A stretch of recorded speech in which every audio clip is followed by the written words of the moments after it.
Welcome to the Cedar Valley News Podcast, where the voices of a small town meet the headlines shaping our world from the front porches and fields of Cedar Valley. We bring you reflections, stories, and questions that matter, connecting real lives to real events for faith and community. Walk hand in hand with today's headlines. This is a Cedar Valley News, sponsored by Readers and Writers Book Club. Greetings. I'm Dan Larson, coming to you from the front porch on the east side of town, where the wind carries the sound of kids heading off to school and the morning feels honest enough to tell you the truth. A future built on firmer ground. A headline rolled across the national news today, louder than most. Consumer debt has climbed to a record high, and economists warn families are leaning on borrowed money just to keep their footing. It's the sort of headline folks don't want to see because it confirms something they already sense. You don't need a chart or a cable show to feel rising tension. You notice it when the grocery bill stretches too far, when the heating oil tank empties faster than expected, when you drive past a neighbor's house and see a second job's worth of tools sitting in the back of their truck. Here in Cedar Valley, we hear stories like this in quieter tones, shared on back steps, mentioned at church, tucked into the spaces between work and chores. People worry, but they don't always say the word out loud. That's how it is in a small town. Concern shows up as an extra casserole dropped off on a doorstep, not a breaking news banner. When I read the headline this morning, I sat for a good while on my porch.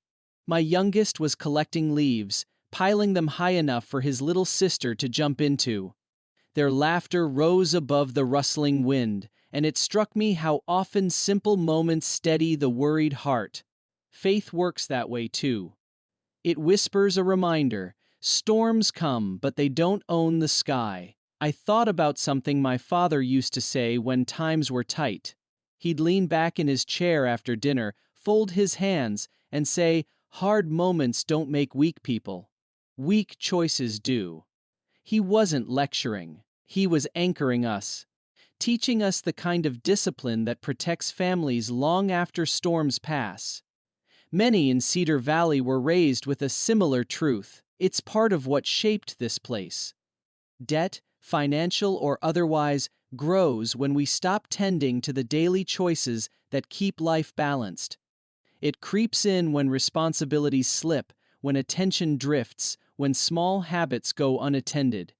Yet the good news, the quiet kind seldom printed in national headlines, is this: the road back to steadiness is built one choice at a time. Across town, I've heard stories this week of folks making small changes, turning off the news earlier, eating dinner together, lighting a fire instead of scrolling through worry. No panic, just neighbors reclaiming what they can control.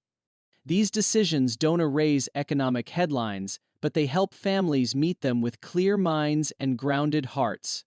Faith calls us to that kind of living, not fearful, not frantic faithful. It teaches us to focus on what strengthens the shoal, what strengthens the bonds between neighbors.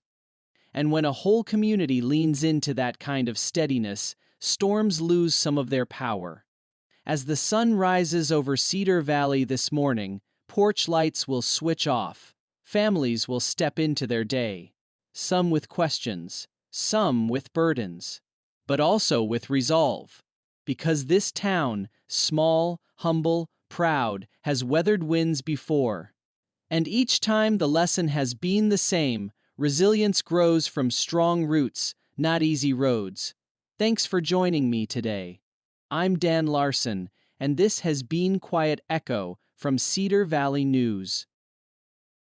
You've been listening to the Cedar Valley News Podcast, where small-town voices meet the headlines shaping our world. From faith and family to front porches and fields. We'll be back with more stories connecting real lives to real events. Until next time, keep your porch light on, your faith strong, and your heart open.